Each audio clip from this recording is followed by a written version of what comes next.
Hello students, আমি Nitish sir জ্ঞানজ্যোতি coaching সেন্টারের পক্ষ থেকে তোমাদের প্রত্যেককে জানাই স্বাগত। তো স্টুডেন্টস, আজকে আমি আলোচনা করব সেকেন্ড সেমিস্টার 4 ইয়ার আন্ডার গ্র্যাজুয়েট প্রোগ্রামের মাইনর পলিটিক্যাল সায়েন্স সাজেশন 2024 একেবারে লাস্ট মিনিট সাজেশন। লাস্ট মুহূর্তে তোমরা কোন কোন প্রশ্নগুলো একেবারে 100% কমন, সেই প্রশ্নগুলো নিয়েই কিন্তু আজকে আলোচনা করব। তো ক্লাসটি শুরু করার পূর্বে তোমাদেরকে বলবো, যারা এখনো পর্যন্ত আমাদের অফিসিয়াল ইউটিউব চ্যানেলটিকে সাবস্ক্রাইব করনি তারা অবশ্যই চ্যানেলটিকে সাবস্ক্রাইব করে পাশে থাকা বেল আইকন অল প্রেস করে দাও, যাতে নেক্সট টাইম থেকে কোনো ভিডিও আপলোড করলে তার নোটিফিকেশন সবার আগে তুমি পেতে পারো। এছাড়া তোমরা যারা ভাবছো যে অনলাইনে আমাদের কোর্স জয়েন করো, তারা অবশ্যই যোগাযোগ করো আমাদের অনলাইন নাম্বার 7076398606 নম্বরে অথবা 6295916282 নম্বরে। তোমাদের টোটাল কোর্স ফি রয়েছে তোমাদের এই সাধ্যের মধ্যে মাত্র 999 রুপিস এই বছরের জন্য। কিন্তু এই মুহূর্তে তোমরা যদি একটা সাবজেক্টের কেউ নোটস নাও সেক্ষেত্রে 199, দুটো নিলে 299, তিনটে নিলে 399 এবং চারটা পেপার নিলে পারে 499। আগামী বছর থেকে আমাদের মেজরের কোর্সের জন্য, যেহেতু মেজর তিনটা পেপার রয়েছে, সেহেতু আগামী বছর থেকে আমাদের কোর্স ফিটা বাড়বে। আমাদের কোর্স ফি বেড়ে হচ্ছে 1199 টাকা পুরো কোর্স ফি থাকবে, কারণ তোমাদের মেজরে হয়ে যাচ্ছে তিনটা পেপার। তোমরা জানো এই বছর কিন্তু একবারে আমাদের মেজর যা দিয়েছি একেবারে 100% কমন পড়েছে সবগুলো। তো এই 100% কমন যদি সাজেশনস আমাদের কাছ থেকে পেতে চাও এবং আমাদের অভিজ্ঞ স্যার ম্যামের কাছে যদি তোমরা অনলাইনে পড়তে চাও, তাহলে অবশ্যই যোগাযোগ করো আমাদের নাম্বারে। চলো শুরু করছি।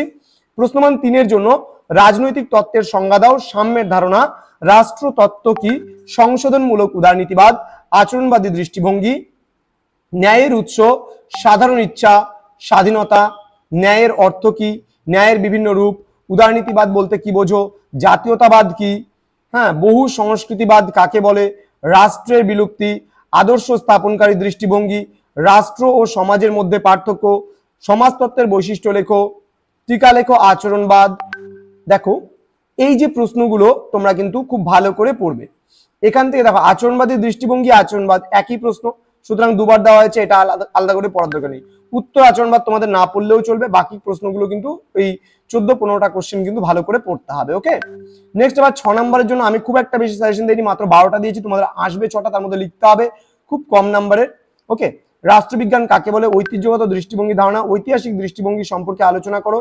রাষ্ট্রবিজ্ঞানের সঙ্গে সমাজবিজ্ঞানের সম্পর্ক ভেরি ভেরি ইম্পর্টেন্ট। ওকে, রাষ্ট্রবিজ্ঞানের সঙ্গে অর্থনীতির সম্পর্ক ভেরি ভেরি ইম্পর্টেন্ট। আশা করি এই দুটো প্রশ্নের মধ্যে একটা প্রশ্ন আসার সম্ভাবনা রয়েছে একদম 100%। ওকে, নেক্সট হচ্ছে অভিজ্ঞতাবাদী দৃষ্টিভঙ্গি। এখানে দেখো ঐতিহ্যগত, ঐতিহাসিক এবং অভিজ্ঞতাবাদী, এই তিনটে প্রশ্নের মধ্যে আশা করছি একটা প্রশ্ন আসার সম্ভাবনা রয়েছে।